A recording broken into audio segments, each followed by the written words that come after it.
Hello and welcome to the Transfers podcast powered by FootballTransfers.com, a new podcast where we bring you news, insight and analysis on that most important of the least important things, football.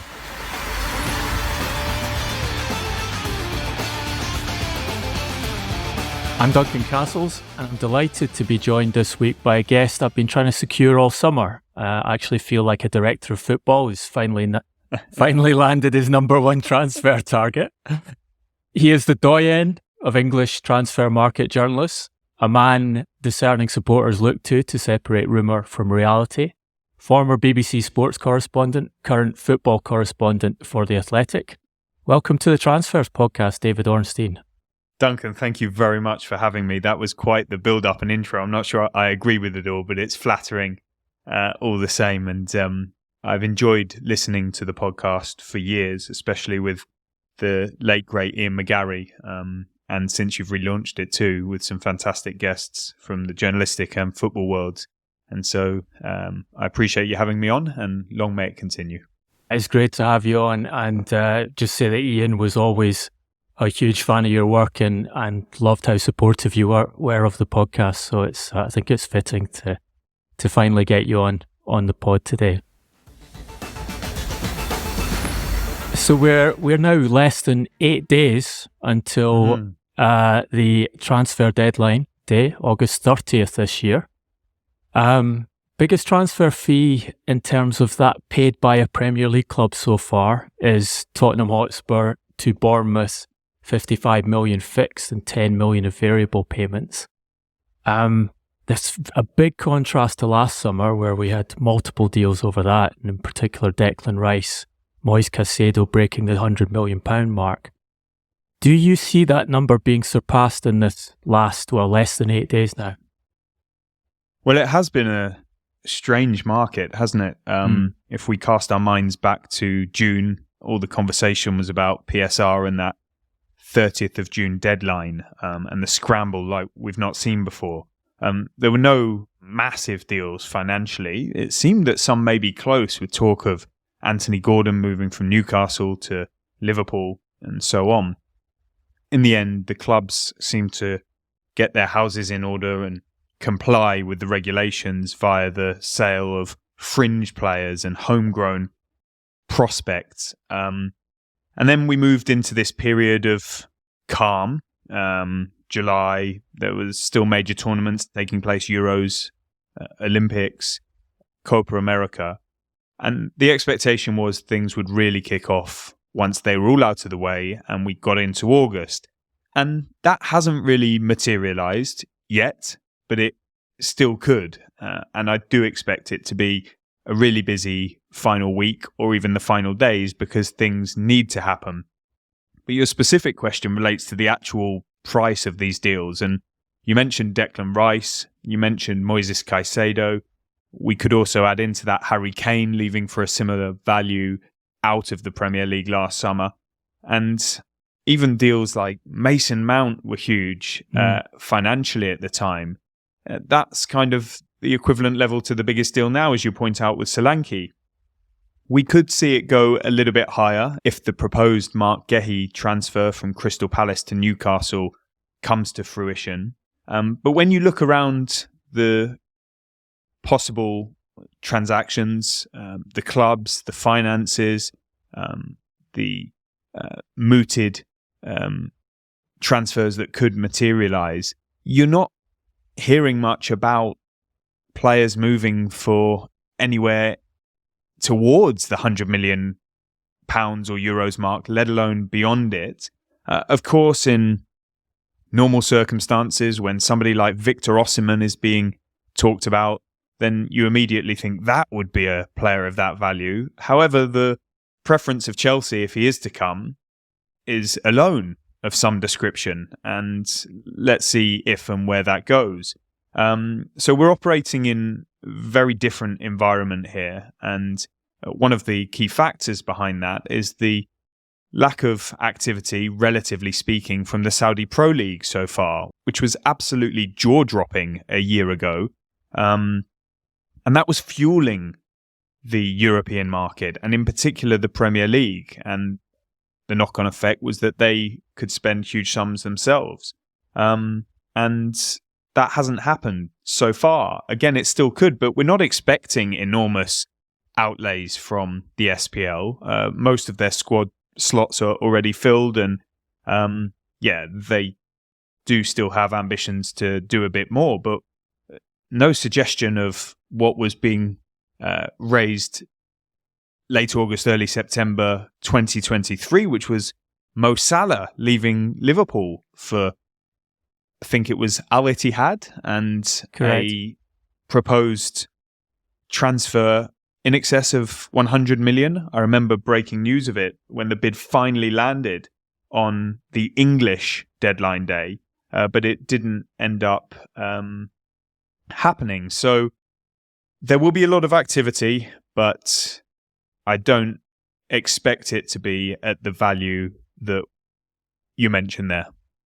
We'll talk a bit more about where the Saudi Pro League is later in the podcast, and just to mention that bit of information we have on this podcast is that the director who drove those bids for Mo Salah at the end of the last summer transfer window has actually left his role, Al Ittihad, in frustration at the organisation of the club, I understand. So unlikely to be driving a similar process this summer. David, you mentioned Marc Guehi there. You broke news of Newcastle United's offer for Marc Guehi recently. That deal, I think, could surpass or should surpass Solanke's. The offer already surpasses what Tottenham paid Bournemouth for Dominic Solanke. Could you give us an update on how that has progressed and where you feel it is now? Yeah, the Marc Guehi saga, as I'm sure we can call it now, has definitely not reached a conclusion one way or the other. There's no closure, and that keeps us talking. It keeps fans of both clubs and others interested. Newcastle United have been knocking on the door for quite some time. I broke the news weeks ago that negotiations had begun. The clubs were in contact. At that point in time, Newcastle got going at what they thought was a fair valuation to get the deal done. Crystal Palace clearly saw it differently. It was in and around the £50 million mark, and Crystal Palace, Steve Parish, their chairman and co-owner, wanted more like 70 million, maybe even more, sort of Harry Maguire, Wesley Fofana, Josko Gvardiol level of expenditure and income. But I don't think that was ever realistic in this market. Marc Guehi is a fantastic player, great age, brilliant character, but he's not played European football. He's only got 2 years to go. He's actually within the last 24 months of his contract. He has just broken into the England side very impressively. And I think Newcastle were already stretching what they were able to do within financial fair play, profitability and sustainability limits. And they did go higher as bids got rejected. It's been 3 or 4 now, hasn't it? And the state of players I outlined in my one to watch in the Athletic deal sheet on Tuesday morning is that Newcastle are at sort of £60 million plus £5 million in bonuses. And I think Crystal Palace want £65 million plus £5 million in bonuses. So there's a discrepancy of £5 million. I don't think Newcastle want to go any higher, and I don't think Crystal Palace want to go any lower. But there is always potential for wiggle room on those bonuses, the add-ons, the clauses, the payment terms, that could bring a consensus at some point. There's no guarantee of it. We're not saying this is going to be done. Certainly there are efforts being made. There are conversations between the various parties ongoing. So, it wouldn't surprise you if this gathers pace and that the clubs come to an agreement. But it is tricky because I think both want to stand their ground. No quarter asked or given. There's a player in this as well who will have his preferences, although he seems very down to earth and mature, Marc Guehi. Whether he moves on or stays, he's in a strong position for club and for country. In the meantime, Newcastle are assessing alternative options, as they have to, because they might have to go down that route. And I reported a couple of days ago that among them are Axel Disasi of Chelsea, and let's see what his future brings there. It's not been there for a long time and has been injured of late. But Newcastle sporting director Paul Mitchell, of course, worked with him at AS Monaco. Yep.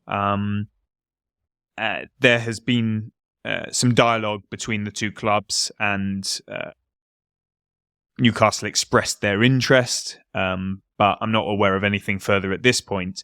And then a really interesting player who you'll know many of the top clubs have been watching, admiring, considering, targeting for quite some years now, Edmund Tapsoba at Bayer Leverkusen, a Burkina Faso international. And he's done so well. And he's another one who Newcastle have held club-to-club talks about. Whether anything materialises there, I don't know. He didn't sign a new contract too long ago. He's been very hard to extract. There are some who don't quite feel he's at the required level, and if he was, the leading Premier League and world clubs would have come for him by now. But these are contingency plans in case the Marc Guehi deal doesn't happen. And I think the door is still open, and so we'll see what the final days bring on that front. So you mentioned Steve Parish. He's on record about this as saying if you want a superstar player, you've got to pay superstar money. We use SciSports analytics for estimated transfer values in this podcast, and they interestingly have Guehi at 38 million euros. So it seems like Parish has already got the deal well above and into that region of superstar money. That I think there's a lot of interesting factors here, because you mentioned Paul Mitchell, the newly appointed, very recently appointed sporting director. This is going to be his first really big deal, and looking at a record transfer at the club. They have Sven Botman and James Lascelles both recovering from cruciate surgeries, so they're short on centre backs as it is, and Fabian Schär has just been suspended, I think unfortunately, but out for 3 games. There's also interest. Should also mention Crystal Palace have already sold one of their other defenders, Joachim Andersen, I think for a good fee of £30 million, including bonuses, including £5 million of bonuses, I'm told, to Fulham. And Crystal Palace have had an offer rejected by Benfica for their young centre-back, Thomas Araujo. Understand that offer was for €30 million. Player has a €100 million release clause, and Benfica are saying that they won't sell him this summer. We know there's also interest in Guehi from Liverpool, who are looking for a centre-back. Liverpool offered Joe Gomez to Newcastle United at the end of the PSR scramble that you mentioned earlier in the podcast, as part of their attempt to sign Gordon. Do you have any sense that could be a solution, that Liverpool try and go over the top on Guehi and try and organise a deal for Gomez to go to Newcastle, who've already expressed an interest in him, or is that off the table? That's one that I'm not aware of having a chance of developing in this window. And this was also mentioned by me in the Athletic deal sheet on Tuesday, and it created quite a lot of questions among the Liverpool fan base as to whether they were actively pursuing Marc Guehi. No, that's not the case to my understanding. He is a player that Liverpool, like many of the top clubs, Arsenal, Manchester City, Tottenham, Manchester United probably too, have looked at, have considered over the time. That he's on their radar. That's no great surprise. And I kind of mentioned it in passing as a fact. It's true. Liverpool are looking at centre-back options because, there's expected to be a departure for Sepp van den Berg for in excess of £20 million. Joe Gomez was left out of the matchday squad against Ipswich, which could result in a transfer, but that hasn't started to develop rapidly just yet. And if both of those two leave, I think Liverpool will look to bring in a central defender. At the same time, they're fully conscious, obviously, that Virgil van Dijk has entered the final 12 months of his contract, and it's unclear whether he is going to extend or not, whether Liverpool can strike a deal with him and his representatives. And also, he's at an age where you will always be thinking about contingency plans. And yeah, I pointed out that Guehi is a player who they've got respect for, as do other clubs, but I don't see that one being a rival for Newcastle at this point in time. Newcastle are the only team I know of being in any kind of meaningful discussions, and so that would be the direction of travel if he's to leave Crystal Palace in this window, barring some dramatic late about turn, which the transfer market does dish up from time to time. You mentioned the Benfica possibility clearly being explored by Crystal Palace, Lacroix of Wolfsburg, and others around the market too, because they will have to fill the vacancy of Joachim Andersen, who's been so important to them. And I think that's a really good deal for Crystal Palace. I'm a massive fan of his, but he's 28 years old. They're not going to get this sort of money, a deal in the region of £30 million, including add-ons from Fulham, for him again. And, you know, there is a world in which, and Crystal Palace fans won't like to hear this, and you know, it might not happen, and Steve Parish has kind of insinuated it won't happen, but there is a world in which the asking price for Marc Guehi gets met after Joachim Andersen leaves, and they have to sign two players to replace them. And I think their recruitment operation, led by Dougie Friedman and his team in collaboration with Steve Parish and the American co-owners, would back themselves to enter the market, do some good business. As you've said, they've put irons in fires already, and continue what has been a fairly impressive few years of operations in the market that's kept Crystal Palace competitive and, from evidence under Oliver Glasner, upwardly mobile. Absolutely. One of the best trading clubs in the Premier League, very conscious of valuations, which I think plays into this sale. And I think also it plays into that question about Liverpool, in that they are also very conscious of valuations. And while they can admire players, as you've confirmed, but will only do deals when they think it's at the right level for the general structure of the squad. Talking about valuations, I want to bring up something that's going on in the background to this sale of Guehi, which I think the audience will be half aware of, again, through one of your own stories, which is the attempt by Crystal Palace co-owner, John Textor, to purchase Everton. You reported, I think, last week that he had been granted exclusivity to purchase Farhad Moshiri's 96%, I think, shareholding of Everton. Mm-hmm. That is ongoing, but the process in which it's ongoing is fascinating, and I'll try and keep this as easily understandable as possible. Textor obviously wants to maximise his return on his investment in Crystal Palace if he sells his shares. He has 45% of the shares. Palace have an unusual structure in that there is no majority owner, which has allowed Steve Parish with 10% of the shares to effectively run the football sides of the operation. The next biggest set of owners are Josh Harris and David Blitzer, who have, I understand, 18% stakes each. They have offered Textor basically the money he put in when he invested in the club in 2021, around £100 million for his shares. Steve Parish has talked about this publicly, saying we don't want him to run the club. He said, I think John is making a good a job as anyone at that multi-club situation. He's got great assets, and he wants a club that plugs into that, where he controls everything that happens.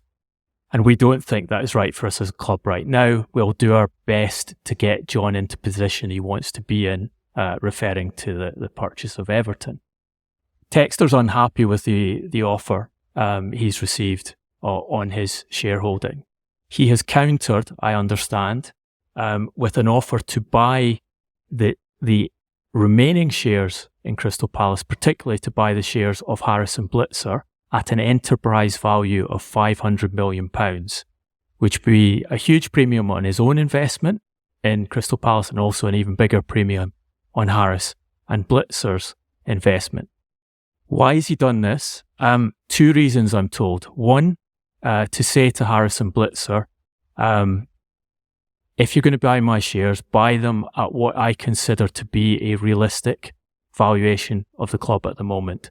And remember that 2 years ago, when you tried to buy Chelsea Football Club, I agreed to buy your shares and let you out of your ownership of Crystal Palace to allow you to buy Chelsea. Premier League won't allow significant stakes in 2 clubs, so something has to move there.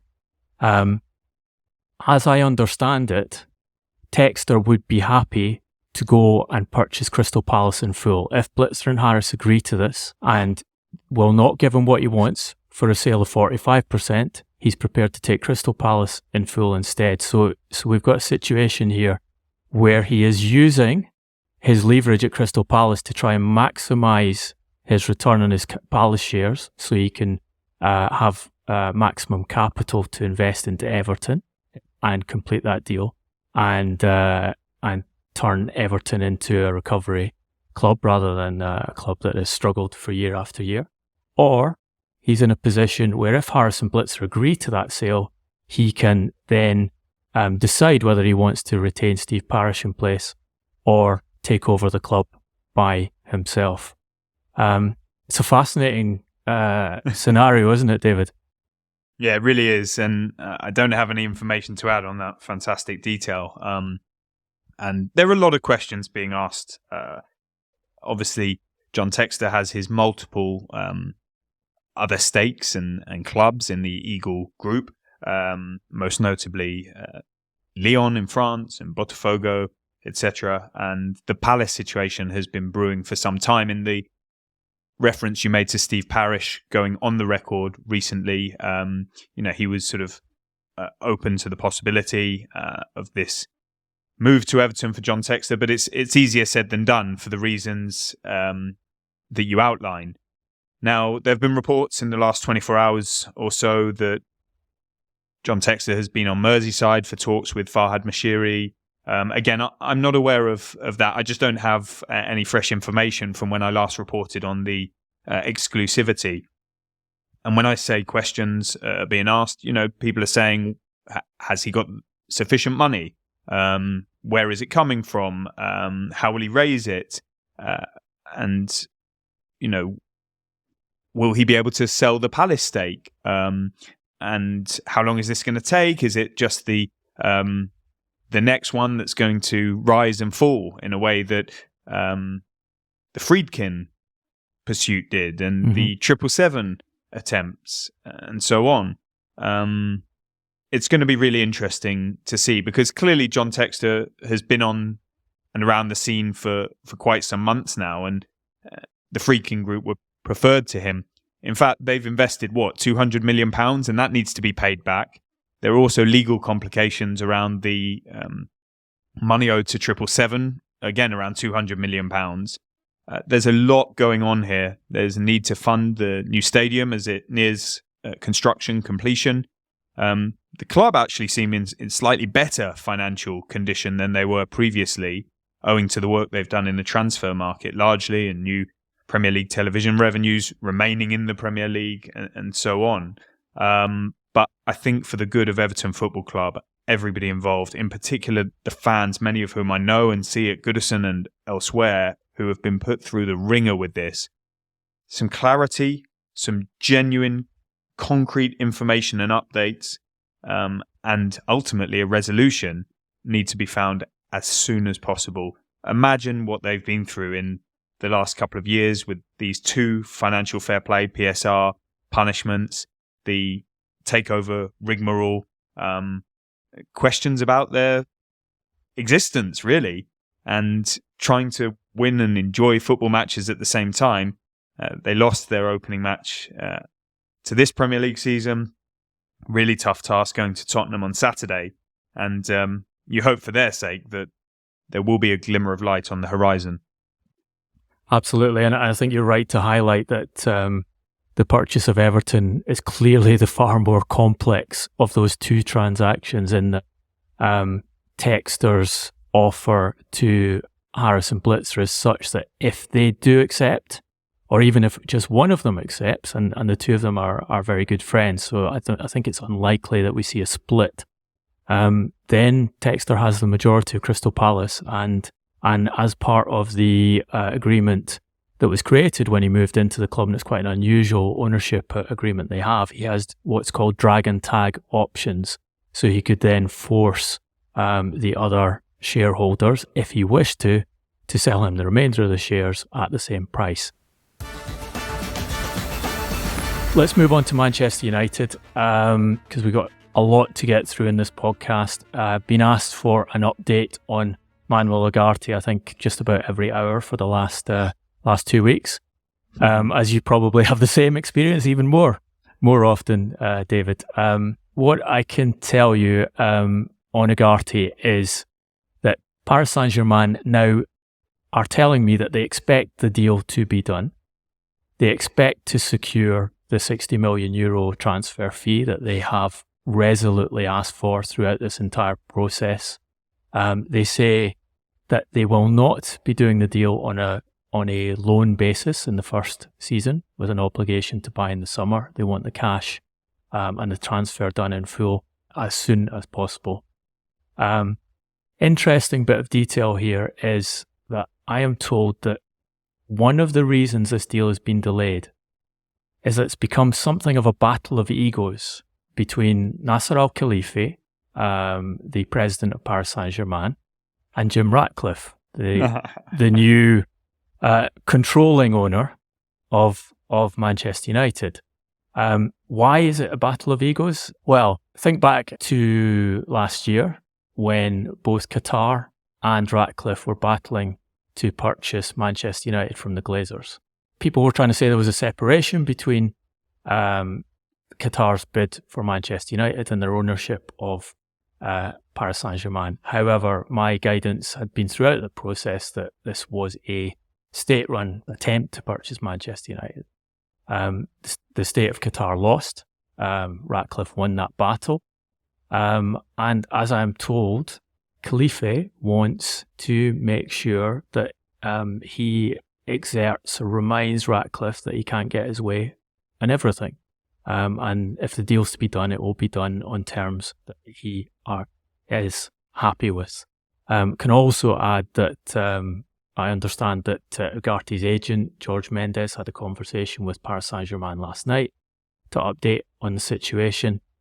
And that Manchester United have explored alternative deals. They've explored the parameters of bringing Frankie de Jong from Barcelona.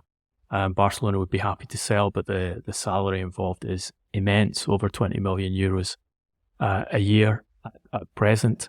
And the 25-year-old midfielder Edison from Atalanta.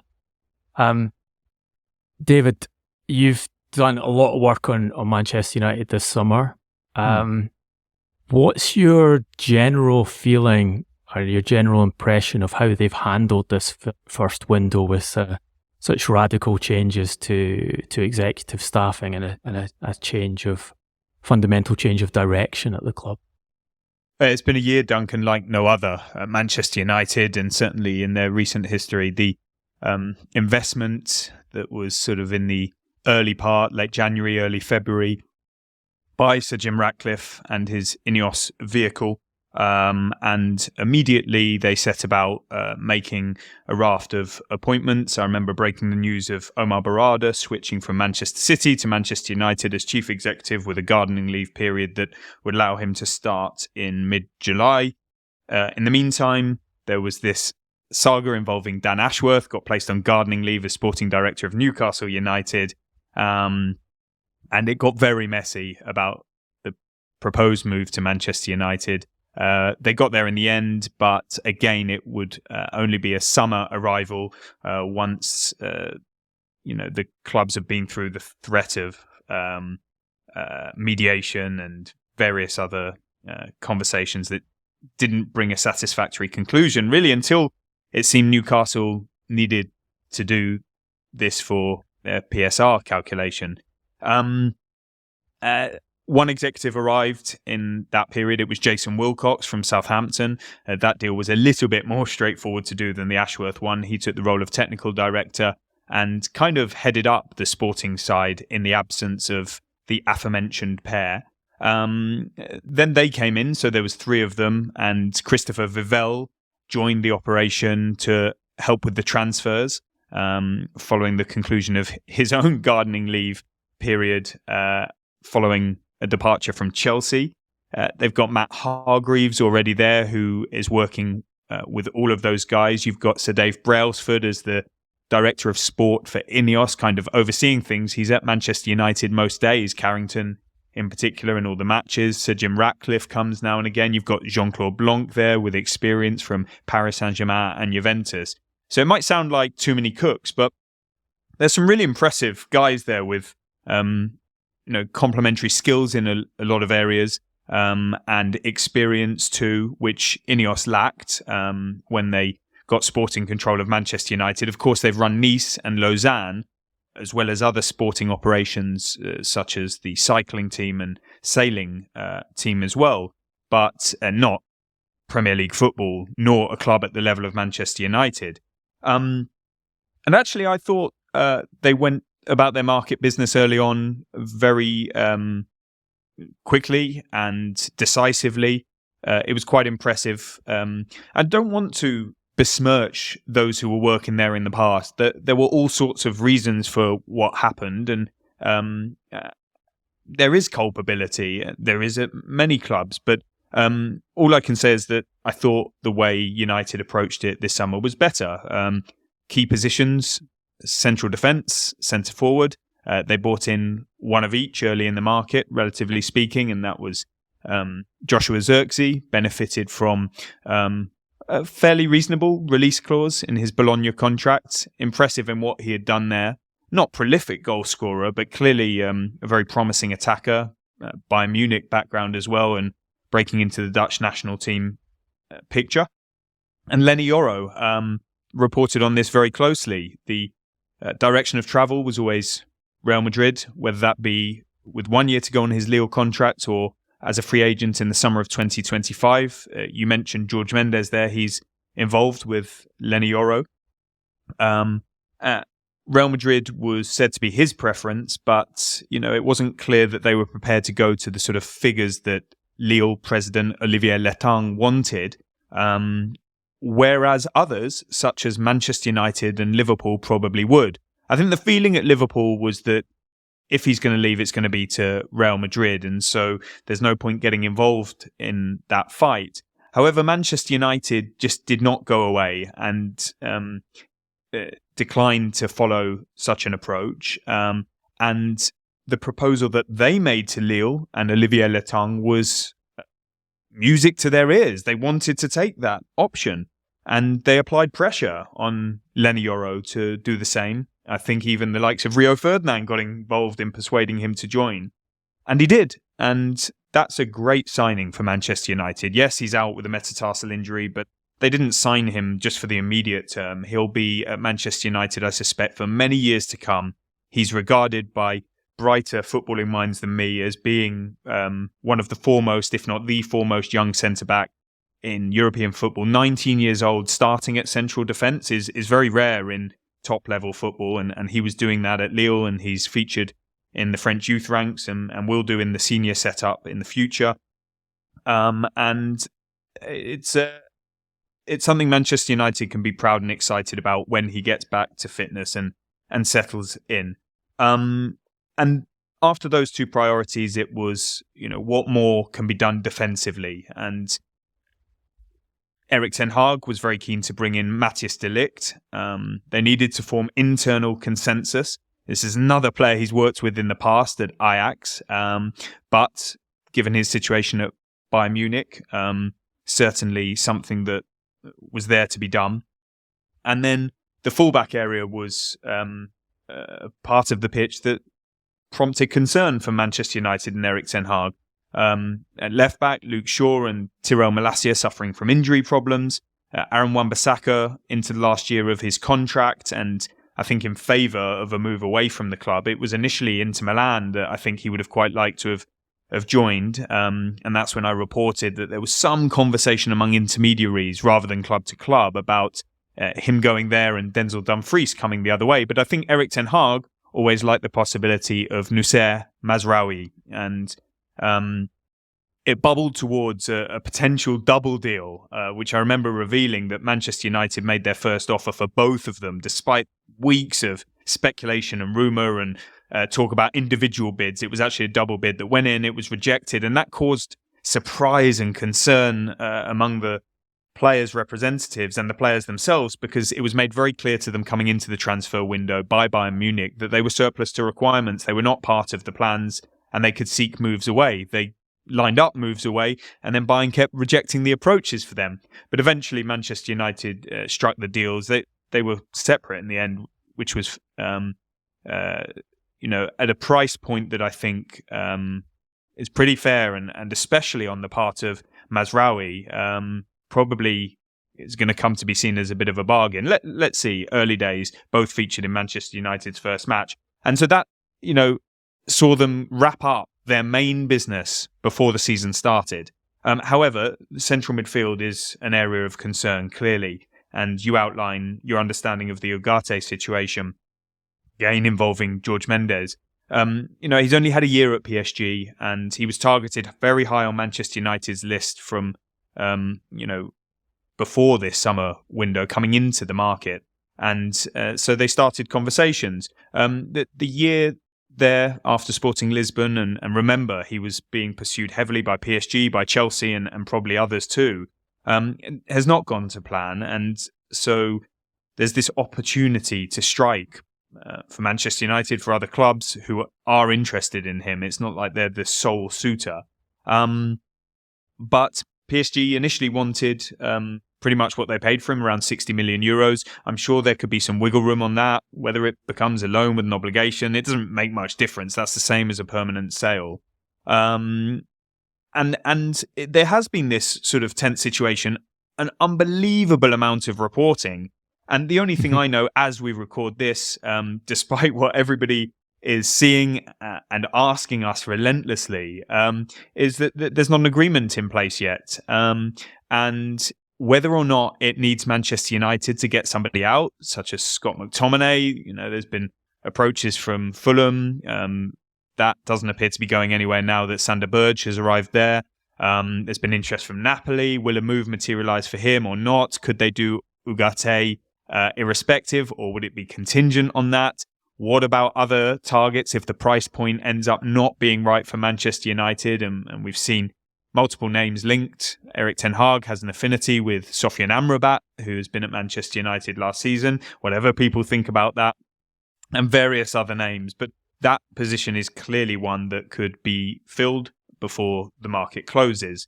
And then it's whether they can get more players out, whether something materialises on, say, Jadon Sancho, for example, and there are other possibilities too. Would Manchester United try an opportunistic move for another forward to the front, to add to the front line? I don't know. There's a lot that needs to happen in what is an increasingly small amount of time. But in summary, to your question, sorry for the long-winded answer, I do think it's been a good, progressive summer for Manchester United. It gets the new regime up and running in decent fashion. They've shown discipline and restraint, I think purposefully so. The willingness to walk away from deals where Manchester United might have been perceived in the past as always being prepared to go above and beyond, and clubs maybe using them and taking advantage of that. They don't want a repeat of it anymore. And so as they get going into the future, this is a decent beginning, but none of that really matters unless the results follow on the pitch. It's translated into success, and that falls at the feet of Erik ten Hag. And that's one of the reasons I understand why they're so keen on Ugarte. The technical team, the recruitment team, feel that his his ability to press and win the ball is very important to the way they want to play, and why they've been pushing for that move. We broke on this podcast that Sander Berg was an alternative in that position. I've been told that Ten Hag was quite happy for him to come, but Berg has now gone to Fulham for an initial fee of £20 million plus £5 million of bonuses that completed last night. Interestingly, Berg was also, I'm told, a consideration as a backup to Rodri at Manchester City, which might surprise some people, but the feeling was his style of play would fit a team like Manchester City, and he had some very significant advocates, shall we say, in Erling Haaland, his Norway teammate, and Vincent Kompany, his previous coach, who were both recommending him to Pep Guardiola. City, of course, have now taken Ilkay Gundogan back from Barcelona without a fee, which is quite a transaction on their part.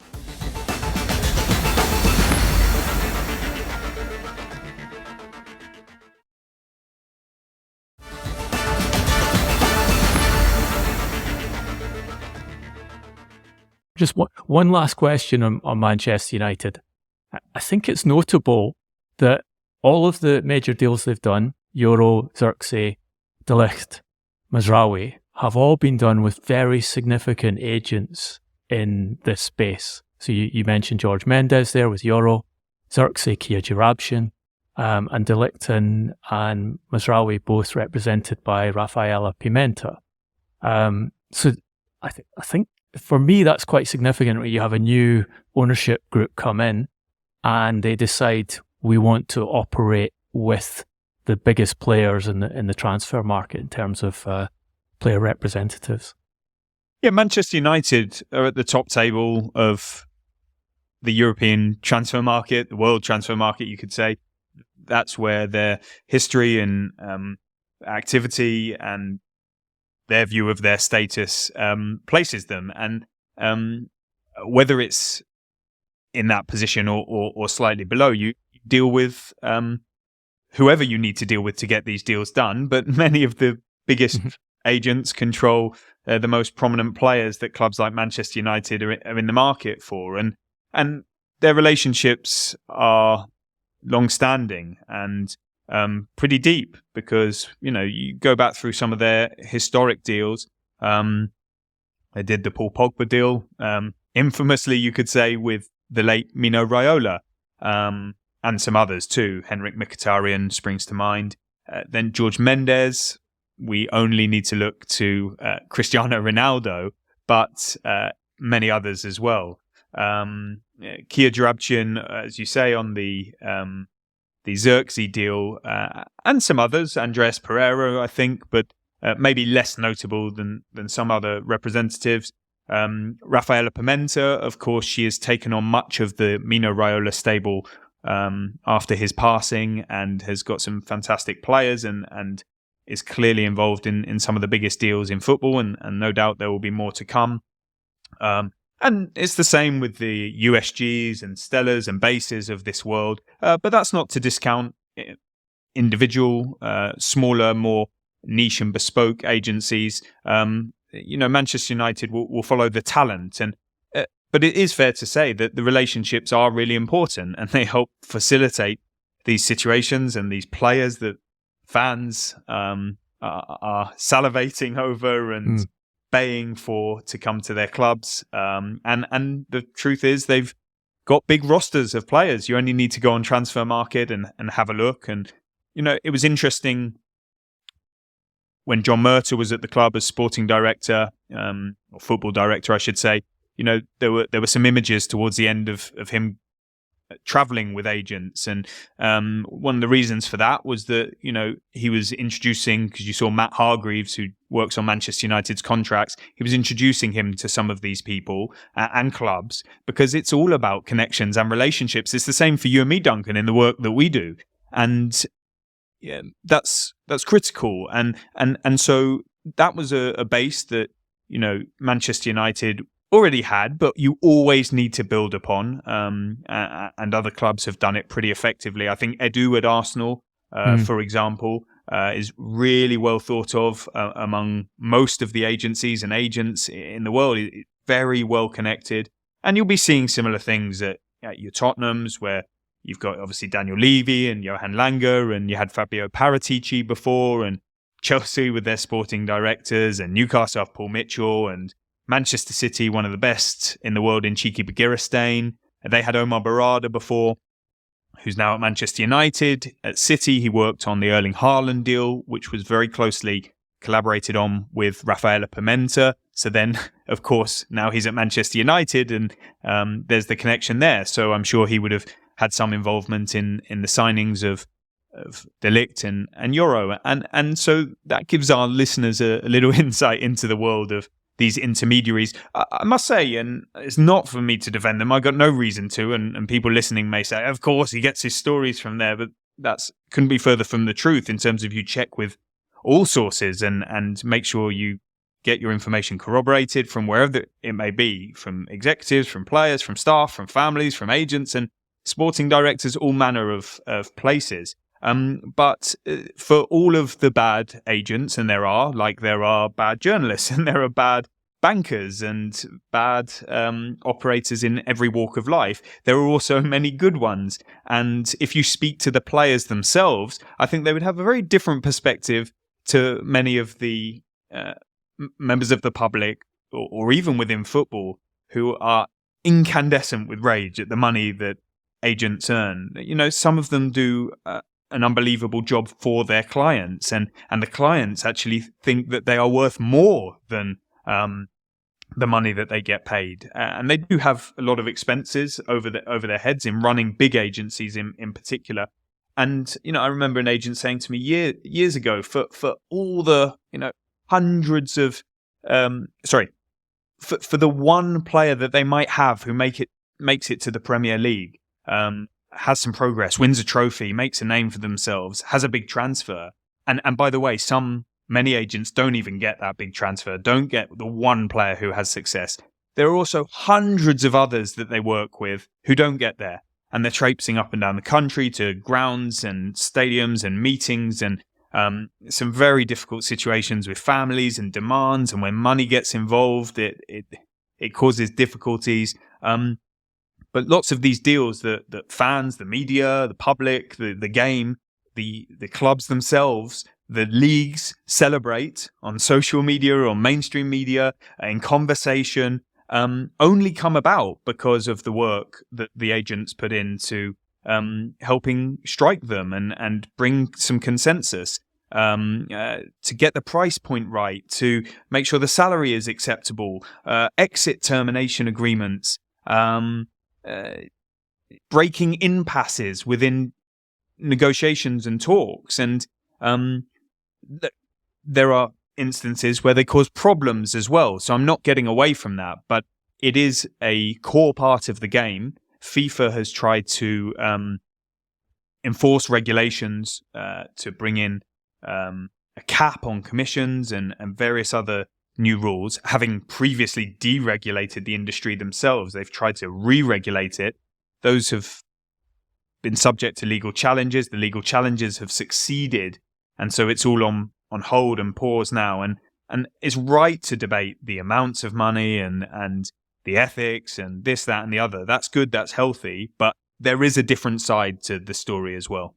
Absolutely, and they are a fundamental part of the ecosystem. And I think you mentioned the big roster of talent that a number of these agents have, and I think there's an explanation there as to why both Chelsea and Manchester United have gone down this route of hiring what would be seen as multiple sports directors when they take over these football clubs for the first time, the two ownership groups. Because what they're effectively buying there, as well as the sports director skills, is the contact books, the relationships they have with a broader range of agents, which can allow them potentially access to more players. Just on Paris Saint-Germain, we should mention that they have now signed a replacement for Kylian Mbappe, the French 19-year-old from Stade Rennais, Desiré Doue, initial fee of 50 million euros with 10 million of bonuses, which they feel was higher than they should have paid, but they were forced to go upwards because of Bayern Munich's attempt to sign the player. They also looked at Nigeria international London-born Ademola Lookman as an alternative to Doue, and contacted it, I'm told, at Atalanta to ask what the fee would be, but Atalanta refused to sell. We're going to talk about Arsenal. There's been some reporting today that Lookman is an option for Arsenal as they seek to further improve a squad that they hope will finally bring the Premier League back to North London. I know that Arsenal are looking at wingers at present. Is it your understanding that Lookman is part of their potential candidates for that role? The first thing to say is I really like Ademola Lookman as a player. He's had a really interesting journey around English clubs. Seen him at Leicester and Fulham, is it? Of course, Everton too. Yeah. Correct me if I'm wrong on any of those. Played in Germany to strong effect. Shown the ambition, willingness, which many English players don't do, British players, of course, representing Nigeria at international level, to go to Italy and continue his career there. Done very well at a really good club who just seem to bring the best out of talent. They trade really well, signings, sales, keep themselves competitive, feature in European football. And he did fantastically, didn't he? Probably a bit underreported by all of us of his progress in SerieA. 29 goals and 17 assists in 73 SerieA and Europa League appearances over the last 2 seasons, and obviously that superb performance in the final. We should be shouting about that and take my hat off to him and wish him all the best for the coming seasons. Now, PSG, there was some interest there. I don't think the price point was right for either party in the end, and that doesn't seem to be progressing. The Arsenal story came up. I've got no information to suggest that Arsenal are in for Lookman. I don't think he's being targeted by them, to my knowledge. Maybe that will change and I'll find something out, or you will, and we'll report it accordingly. But, Arsenal are in this quite strange position with their wide players in that they're looking for a backup who will be happy being a backup, yet will still contribute to the effect that would help them win trophies, compete for major honours. And that's almost like your Harry Kane dilemma at Tottenham, who comes in to be understudy to the main man. Now, of course, there will be injuries, and we've seen that with less so Saka and more a little bit Martinelli, but when they're fit, they play. And so it's really tough. And they've got Trossard there who can fill in and sometimes starts as first choice.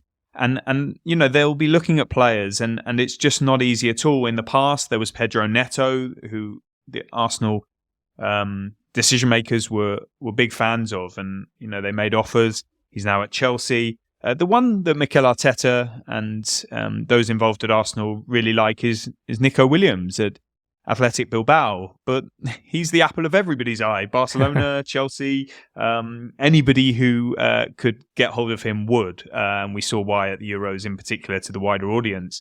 There's a problem there that he's already on a really high wage, which will only increase when he comes to a country and league such as England and the Premier League. And a release clause in his contract that with Bilbao it will need to be paid in full. Very few players leave there, and it would appear that he's going to be staying. So it's possible that Arsenal bring somebody in for that position before the window shuts if they can find the right deal. And they're still in this process of moving players on as well, trying to finish the deal with Nottingham Forest for Eddie Nketiah. Let's see what happens with Aaron Ramsey. They've got a bit of a surplus left back. No, they've done some work there. So it would really just be if Kieran Tierney leaves, but he's injured. So I don't think that would happen before the deadline. But what I mean to say is that there's moving parts, like a Reece Nelson, for example, who I should have mentioned has obviously played a strong role as a backup wide player. But I think it is probably time for him to go and pursue his career elsewhere, just because he deserves regular first-team football, and that's not coming at Arsenal. And Leicester, West Ham, among the clubs that have shown an interest in him. So it's tricky, but that's an area that we'll have to keep an eye on with no guarantees. But Lookman, although people might think actually that's quite an interesting one for that position, I don't know anything about it, I'm afraid. Let's move across London and talk about another winger who looks like he will certainly be moving this summer. That's Raheem Sterling at Chelsea. You reported on his desire to leave after being told by Chelsea that he wasn't part of their plans for this season, and I see that his number 7 shirt has now been given to Pedro Neto, just to emphasise that. What can you tell us about the options Raheem Sterling has as his next club?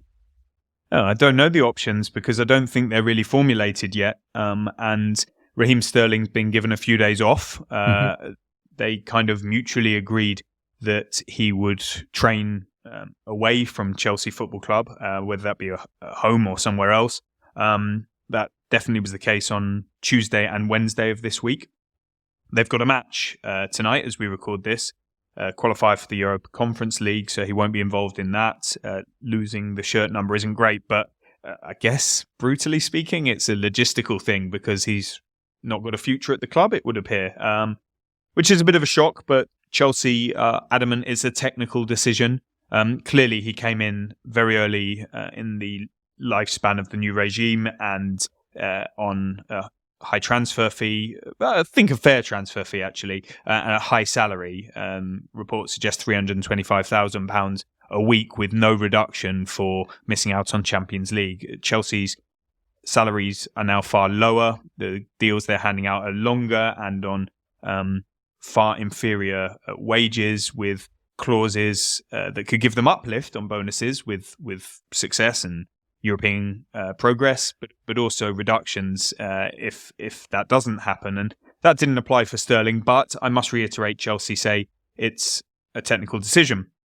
The thing we must remember when we say Sterling, and I reported his preference is to leave permanently, that is because of the situation that has been brought about by Chelsea. It wasn't brought about by Raheem Sterling. He didn't ask to leave. He appeared to be a firm part of their plans in pre-season, and it seems that was reflected to his camp, but things do change, and Enzo Maresca, I thought, spoke quite well and strongly in his press conference before the Servette match, and there doesn't appear to be a way back. So, to your point and question about options, look, we've seen Juventus credited with having made an inquiry. I don't know about that. I don't know how far it went.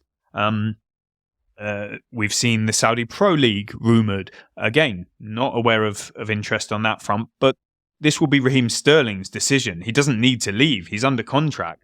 He could stay and if he wanted to, pick up his paycheck. But he's ambitious. He's going to discuss this with the club because he wants to carry on playing football somewhere. And he's moved from Manchester down to London with his family. And that will be a key priority for him. He brought them all down and would have taken out property and settled back into what is his home city. And therefore, this isn't easy. I sense the preference would be to remain relatively near to home. So that could be somewhere else in the UK, I'm sure. The travel is not too onerous. But we're going to have to see who comes forward because, in the past, people have linked Liverpool with taking him back, Arsenal with going for him, and we're going to see all those links, no doubt, in the coming days. Aston Villa has come up as a club that's been offered the chance to sign him.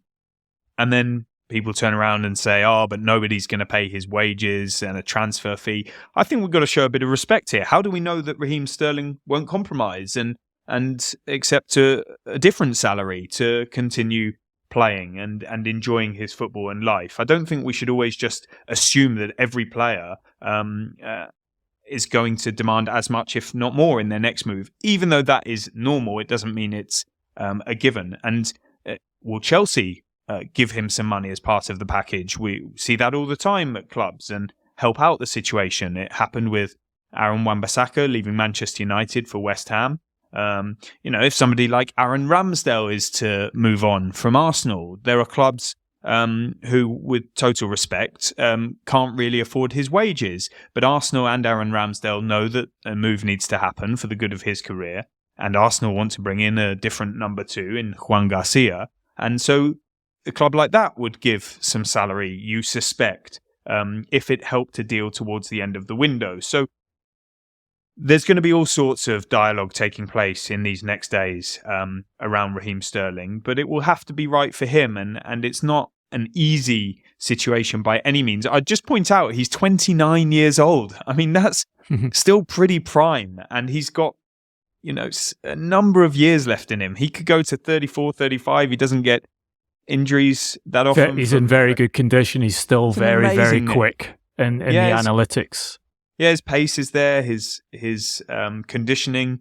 I can only speak as I find. Always encountered a very nice and professional person who has received an unfair rap over the years, whether it be footballing or personal reasons, accusations, situations that have always been highlighted with Pep Guardiola at City and the exit from Liverpool and whatever happened at England at the 2022 World Cup. But other players go through a lot of these things as well that don't seem to make it into the public domain. And I don't think that is particularly nice, and really wish him the best. In a very difficult scenario, I do actually think Chelsea and Raheem Sterling are going to work together as amicably as possible to try and sort this out. And it's football, sadly, and there are elements of this industry that are not so nice, but that horrible phrase, it is what it is. You mentioned Juan Garcia at Espanyol there, who Arsenal are trying to bring in. My guidance from the Spanish club is that they referred Arsenal to the player's release clause when they contacted him, which is 30 million euros, but has now gone up to 35 million euros as he's in the last 10 days of the window. Should flag up another of the many deals. I think they're on 10 signings this summer so far that Chelsea have done, and that's Mike Penders, 19-year-old Belgium goalkeeper who they have acquired from Genk for 20 million euros. He's played just two now. He played one senior game for Genk when they did the deal. He's played 2 now. He'll stay at Genk for the rest of the season. 2 meters tall, trained by the same coaches as Thibaut Courtois. I've had him described to me as the next Thibaut Courtois, and interestingly, by one person whose judgment on football I trust implicitly as the best young goalkeeper in the world. So I think Chelsea have done a good deal there. I want to ask you, David, about Chelsea, because we've all discussed this story, the size of the squad, the over £1 billion, well over £1 billion spent on transfer fees, the super long contracts that you've mentioned, Cole Palmer giving a 9-year contract just in this past week. Focus on young South American talent, the bringing players in, having to move them out again as they're doing this summer.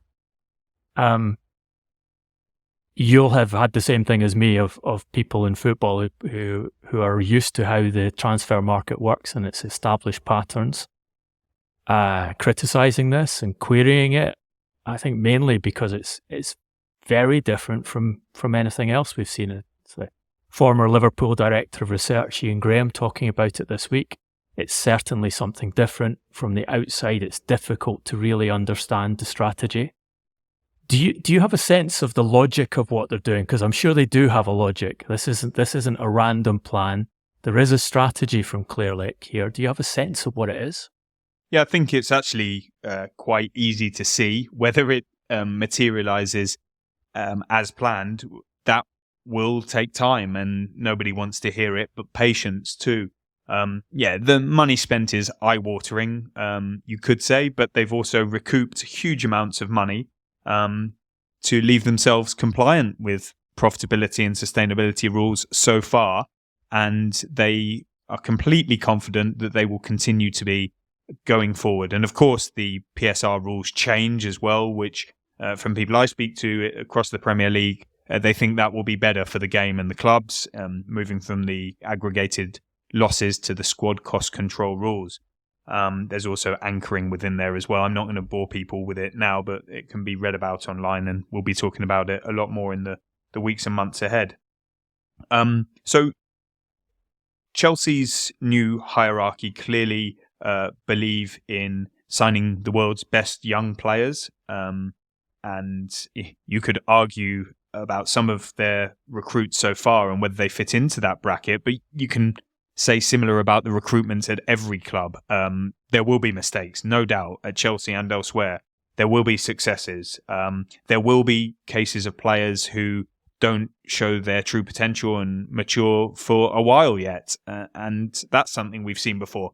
There are so many players I've seen written off early at clubs over the years, and they work out to be gems. Gareth Bale, most notably, that springs to mind immediately. And there's a massive list of them. And Chelsea's work so far has brought them a lot of very good players. There's no denying that. Look at their lineup against Manchester City.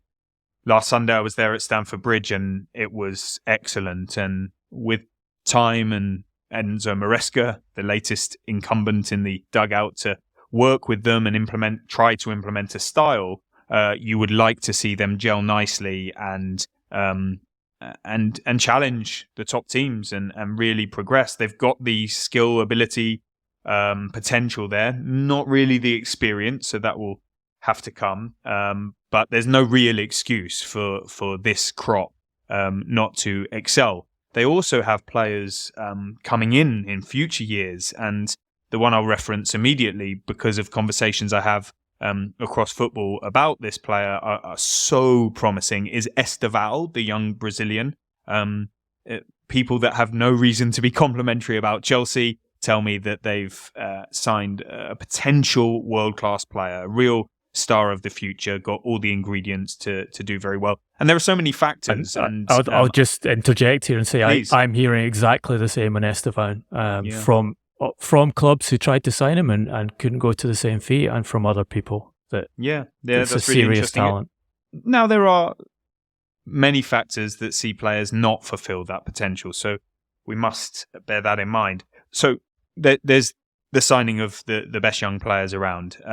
There is this massive drive to try and reduce the wage bill at Chelsea, and clearly, and the accounts will bear this out, it has come down significantly from what it was previously. The regime that they took over from had a very high wage bill, and they also had some traumatic experiences with losing players of Antonio Rudiger's quality as free agent, Andreas Christensen as well. And there was some work that needed to be done to address that and reshape the wage bill. There is clearly a separate side to this all, which is an investigation taking place into alleged financial misdemeanors of the Abramovich era. And Richard Masters, the Premier League chief executive, has said that process is close to a conclusion, and that could, of course, have implications on the current regime at Stamford Bridge. And then they've got their long contracts. Gary Neville said, what do they know that others in football don't?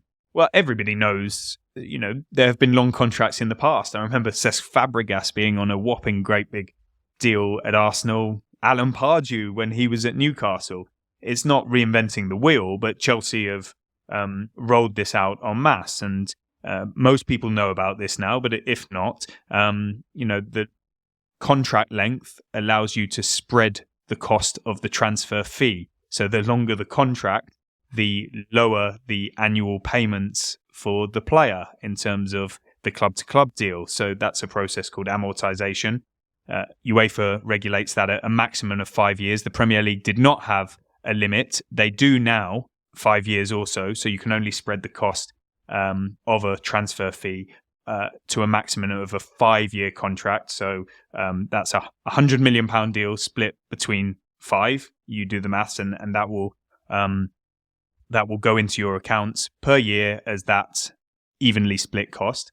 And you can still sign a player to as long a contract as you want, but for accounting purposes, the limit is 5 years. And that's why Cole Palmer's kind of like on a 9-year contract now. And João Felix is signing, I think it's a 7+1 year contract, but the accountancy can only be done over 5 years. So that's how Chelsea have managed to,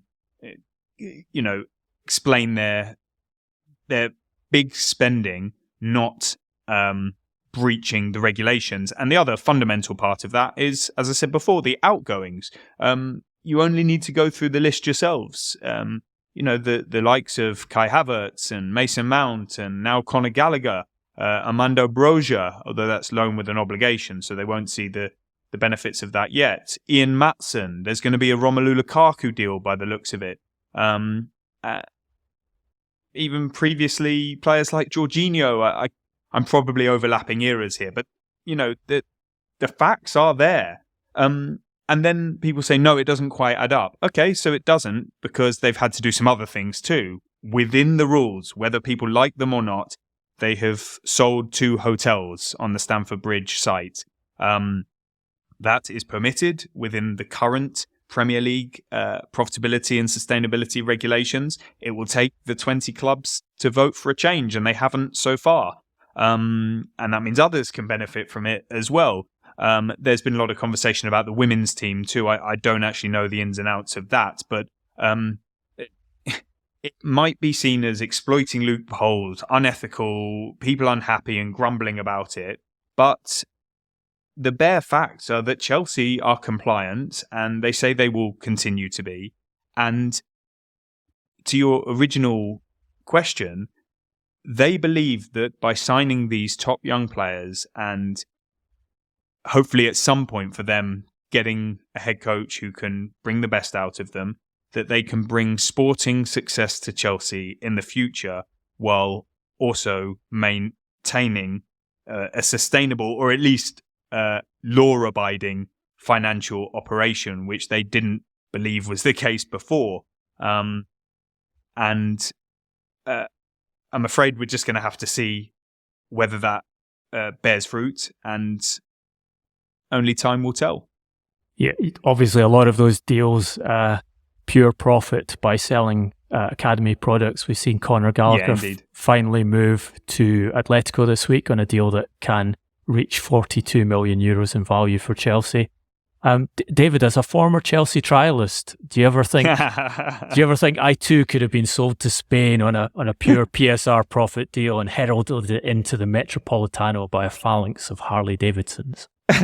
Well, I got to say that even though I was a failed footballer and my year spent in it wasn't in the Chelsea Academy, it was on trial with Chelsea. It was one night a week at their Harlington training ground, which the older listeners will know about. QPR, I think, train there now. I didn't get invited back for a second year. They went on a summer tour to Paris, the youth setup, and you would get a letter inviting you on the summer tour. And that letter and the summer tour meant that you were also invited back for a second year. I didn't receive a letter for the summer tour, which meant I didn't get invited back for the second year. I always maintain it was lost in the post. But I do think that Chelsea in the Roman Abramovich era and Marina Granovskaya, who did a lauded job on recruitment, and now the current regime, who have sold very effectively, you point out, as I should have done, young players, homegrown players, represent zero on the books, and therefore when they are sold, they return the club a pure profit. The income from any sale gets accounted for immediately, whereas the expenditure from any signing gets accounted for, as I said, over the length of their contract. So I don't know, if you signed Mudryk for 100 million on a 10-year contract, that would be 10 million in the accounts for 1 year. Whereas if you sold Kai Havertz in the same window for 75 million, that would show as 75 million on your accounts, or the profit remaining. from his transfer by Leverkusen. In the case of Mason Mount, 65 million. That 65 goes on the accounts immediately. Whereas remember, Mudryk was only the 10. And in that equation, Chelsea are actually profiting rather than being in the loss. And that explains what people are asking us all the time. How are they doing this? And I think if I had been a little bit better in my own career, then a club like Chelsea would have found a way to make a profit because they've done so well at selling. And others have caught on. Liverpool have been good sellers, continue to return profits on young players. We're seeing it just recently on Fabio Carvalho, on Bobby Clark. We're going to see it very shortly on Sepp Vandenberg. Manchester City are now doing it as well. The amount of players they sold last summer to places like Southampton for profit. Julian Alvarez, even a signing that came at a cost. They've enjoyed a massive markup on that in what they've received from Atletico Madrid. Others are trying to do the same. Arsenal making a profit on Emile Smith-Rowe, and they'll try and do so now on Eddie Nketiah. So no doubt Chelsea could have profited on me to the tune of about 5 pence. And you mentioned this model, and it's actually one that was developed in the main by Marino Granovskaya and Roman Abramovich's Chelsea. And we had Scott McLachlan on the podcast, former head of international scouting at Chelsea, explaining how that was a great it. listen, by the way. Thank you. He's a great guest to have on. So it's really only an extension of what Chelsea have been doing for over a decade now. You mentioned Liverpool there. They have engaged in a really interesting piece of succession planning this week, in that they've taken, I put a deal in place for Georgi Mamardashvili, the Georgia international goalkeeper who impressed a lot of people, I think, for the first time at the Euros. 35 million euros guaranteed to Valencia, 5 million in bonuses, and he stays with Valencia for the rest of this coming season. They'd initially tried to place him at Bournemouth, who were keen to do that deal, but are not allowed to under Premier League rules. You can't buy a player and immediately loan him to another Premier League club. My guidance is there's a high likelihood that Alisson Becker will be sold next summer. And they gives them plenty of time to maximise the return on that deal. One possible destination for Alisson would be Saudi Arabia, which brings us on to the final topic, which is Saudi Arabia, Saudi Pro League not spending, as you said, in the way that I think everyone or the majority of European football expected last summer, not providing that what was the best part of $1 billion of capital into the European transfer market. Biggest deal they've done so far, £50 million for Aston Villa's Moussa Diaby, 25-year-old, which shows a shift of policy in the Saudi Pro League. I've been guided for over a week now, a bit longer, that the Saudis have deliberately held their money back in this window, partly because of the criticism they received last year, partly because they felt they didn't get best value for money last year, and they've decided that the spend that they want to make on important players should be done in this final week in order to ratchet the pressure on the European clubs, in order to kind of stifle the European market, in that you leave the European clubs little time to buy replacements. And that's why we're seeing, for example, the approach for Ivan Toney from Al Ahly, Al Hilal, the champions, looking for João Cancelo, who City will be happy to offload. Possibility of a deal for Milan Skriniar from PSG, who PSG would be happy to offload. But an interesting little element here in that Aramco, the Saudi Arabian oil giant, owned Al Qadisa, have just agreed a deal with Paulo Dybala, who's been at Roma, in which Dybala will get paid 25 million euros a year, but they are offering Roma just 3 million euros as a transfer fee, which I think you'll know, David, that Roma's financial position isn't great, and it looks very much like the Saudis are saying, right, let's target the areas where we can force people to do things on our terms. this year. It's a fascinating landscape there, because this time last year we were reporting on the Saudi Pro League probably more than the Premier League, although a lot of the stories were intertwined. But it was, what is the next deal? You couldn't blink for the market to move, and there was deal after deal, and even things that didn't develop, there were very credible negotiations going on for other players and possibilities, and understandable because they had squads to fill. This was a new project, and the ambition and finance was of remarkable scale. I mean, they managed to attract and land an absolute cast list if you look back on it. And anyone can go through the names. Nobody's ever achieved that before. MLS,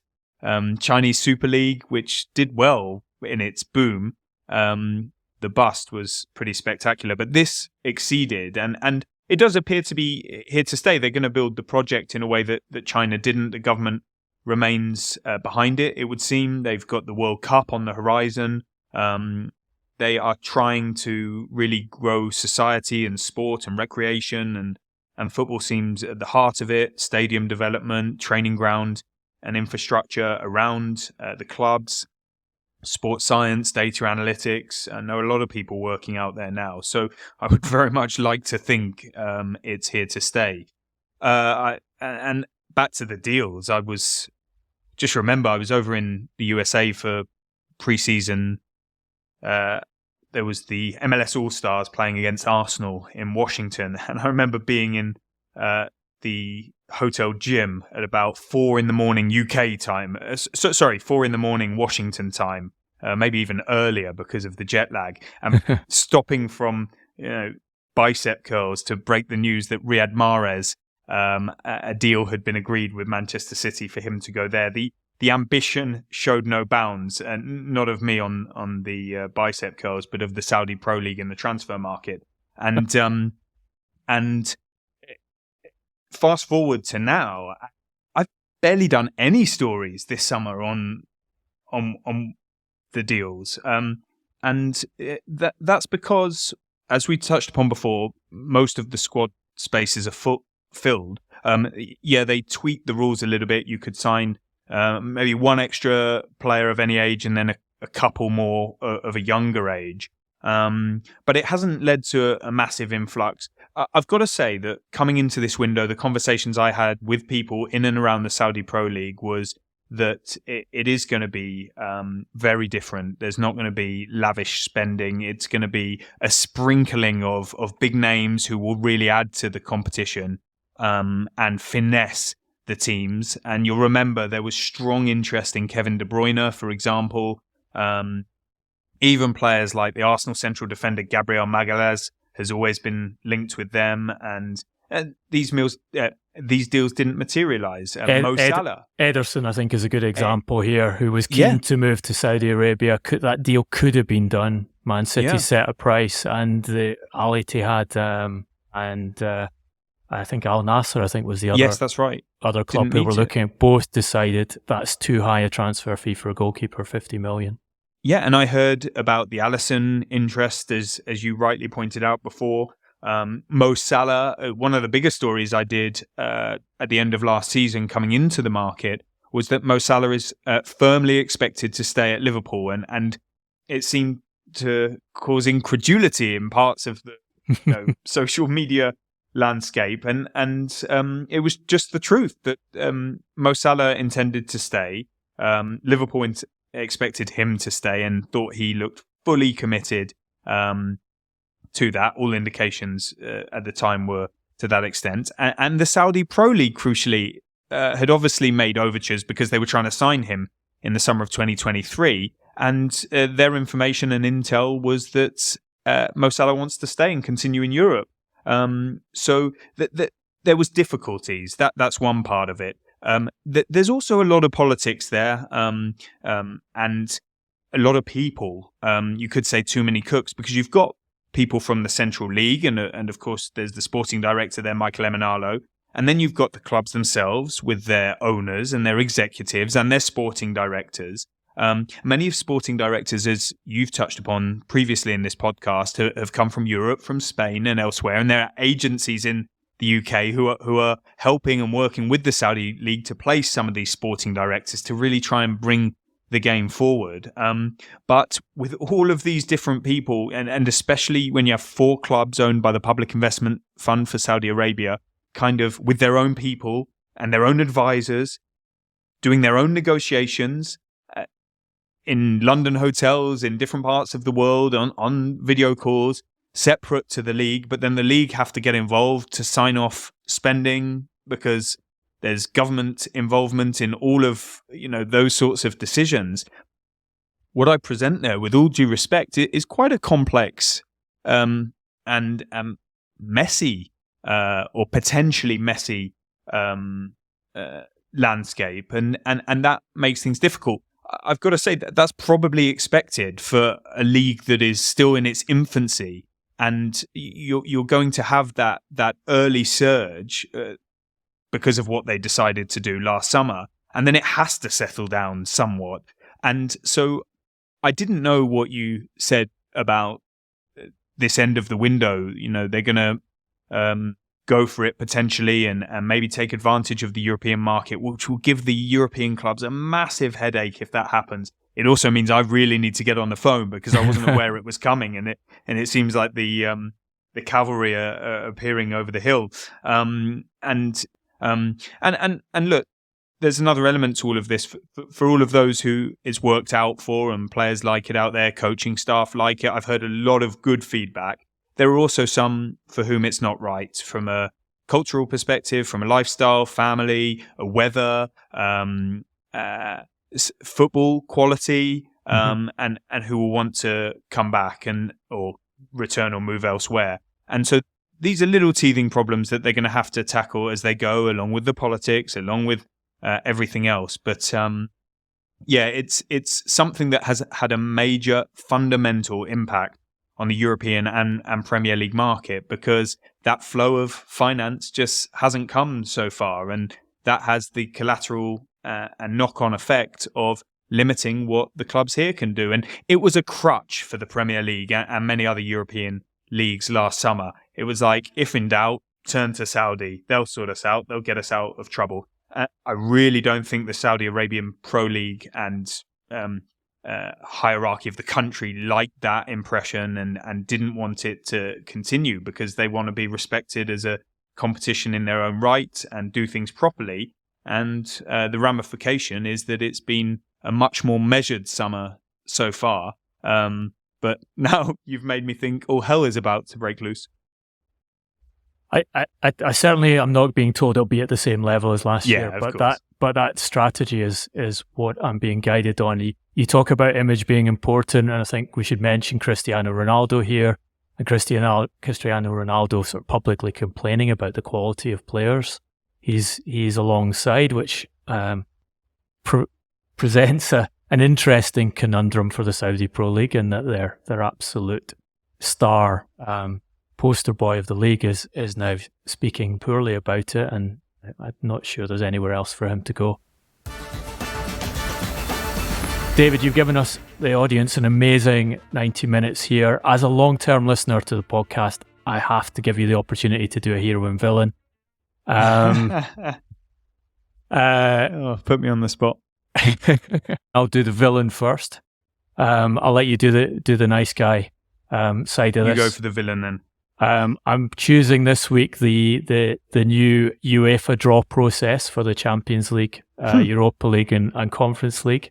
As we know, expanded to 36 clubs, all of them playing in one group this time, but each club facing only eight opponents, and only facing each opponent once. And the parameters of the draw are so complex that to execute the key element of which opponents a team gets, and whether those games will be home and away, and whether they avoid playing too many teams from their own league.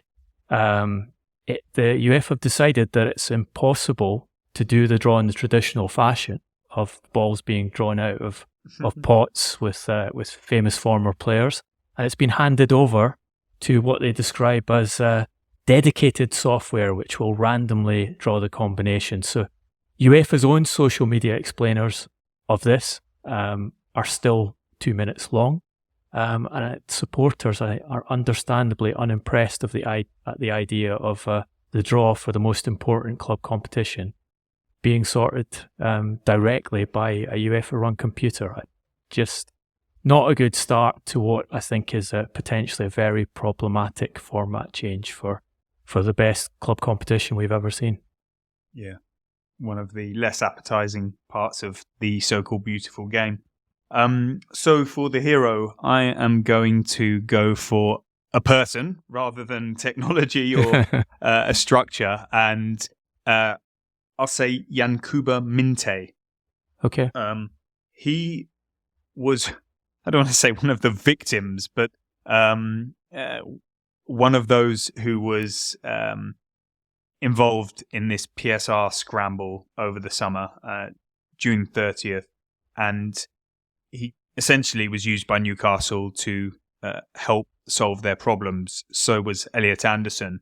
I'm not criticising Newcastle, by the way. These decisions need to be taken for the good of the club. But he had a really good season on loan at Feyenoord. I loved watching him play, and he earned rave reviews. I thought could have really helped Newcastle and been an asset to them from a footballing point of view. And I was so excited to see him play for them. But it clearly was decided that there was a market for him and they were going to capitalise on that. And they do have players in his position. And so all of a sudden it was like, you've got to go. And I was hearing that, there were some moves proposed that he just didn't want to embark upon. You've got to go. And then eventually he did go to Brighton and Hove Albion. Great move for him and them. Fantastic club. And I'm not singling out Newcastle by any means, because others made these PSR moves, didn't they? And it just didn't feel pleasant at times. It felt a bit dirty and not what we want to be seeing. It just didn't sit right with me, the way that some players were being treated and just having to up sticks without expecting it. Very young players in some cases who didn't know this was coming, were very happy where they were, and then bang, you're out. And you could say no, of course, you've got a contract, but then things become very difficult, because if you've not done what the club want, they've got the power to not play you and maybe put you in a different area to train, and life becomes miserable. Particularly as a young player with very little public status in the game. Yeah, and so fast forward on Minteh to the opening weekend of the season, and he played at Everton for Brighton. Everton were one of the clubs, as it happens, that were trying to sign him, and he was outstanding before he had to go off with the concussion protocol. He assisted a goal and really impressed me, and I felt great for him that in what was clearly not a nice situation over the summer, that it ended quite well, although he's now got to sit out a bit of football time, but he'll be back, and I'd like to see him excel because I think he's a talented player, and there are humans involved in this game, and sometimes they're not also treated the best. And I know, many of them get paid very well, and we shouldn't feel too much sympathy, and we don't need to get the violins out. But for this particular week, I'm going to give my hero award to Yankuba Minteh. Great choice. David, thank you so much for joining us on the podcast at such a busy time. We'll let you get back on the phones now, and we look forward to all the information you'll be sending us over the next 8 days. Absolute pleasure. Thanks for having me, and to everybody for listening as well. Keep up the great work, and enjoy the rest of this window. And then let's all lie down in a dark, cold room. But then again, the action doesn't stop with club and international football, so that's why we love it. Thanks, David. You've been listening to the Transfers podcast, powered by FootballTransfers.com. If you liked what you heard, please follow us on your favourite platform and give us a rating or a review. Your support helps build a bigger audience and bring you more news, analysis and insight. You can also follow and message us on Facebook, Instagram and YouTube at Transfers Podcast. Our Twitter address is at TransfersCast. David is on Twitter at David_Ornstein. I'm on Twitter and Instagram at Duncan Castles. Our music and production is by Mark Caulfield at Pro Podcast Production. We'll be back next week. Stay safe, be well, and thank you as always for listening.